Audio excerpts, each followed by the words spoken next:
ഈ വർഷത്തെ ഏറ്റവും വലിയ വിജയ ചിത്രങ്ങളിലൊന്നായിരുന്നു ജിത്തു മാധവൻ സംവിധാനം ചെയ്ത ആവേശം. രോമാഞ്ചത്തിന് ശേഷം ജിത്തു സംവിധാനം ചെയ്ത ചിത്രം ബോക്സ് ഓഫീസിൽ 150 കോടിക്ക് മുകളിൽ കളക്ഷൻ നേടി.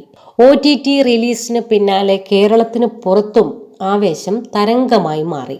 രംഗണ്ണൻ എന്ന കഥാപാത്രമായി ഗംഭീര പ്രകടനമാണ് ഫഹദ് ഫാസിൽ കാഴ്ചവെച്ചത്.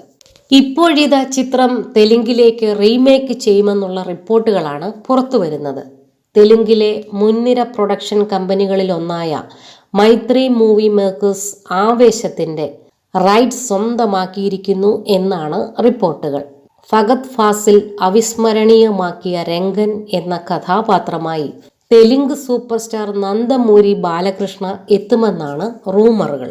മലയാളികൾക്കിടയിൽ ബാലകൃഷ്ണയുടെ സിനിമകൾ പലതും ട്രോൾ മെറ്റീരിയൽ ആണെങ്കിലും താരത്തിന്റെ കഴിഞ്ഞ 3 സിനിമകളും ബോക്സ് ഓഫീസിൽ ഗംഭീര പ്രകടനമാണ് കാഴ്ചവെച്ചത്.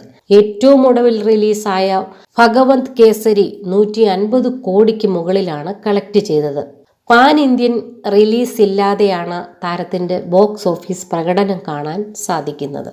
OTT റിലീസിന് ശേഷം ഇന്ത്യ മുഴുവൻ ചർച്ചയായ ഫഹദിന്റെ രംഗനെ തെലുങ്കിൽ എങ്ങനെയാകും അവതരിപ്പിക്കുക എന്ന് കാണാനാണ് സിനിമാ ലോകം കാത്തിരിക്കുന്നത്.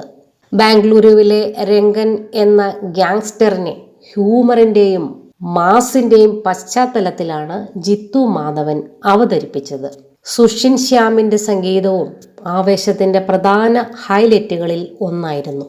ഫഹദിന് പുറമെ ഹിപ്സ്റ്റർ റോഷൻ മിഥുൻ, സജിൻ ഗോപു, മൻസൂർ അലി ഖാൻ, ആശിഷ് വിദ്യാർത്ഥി തുടങ്ങി വൻ താരനിരയാണ് ആവേശത്തിൽ അണിനിരന്നത്.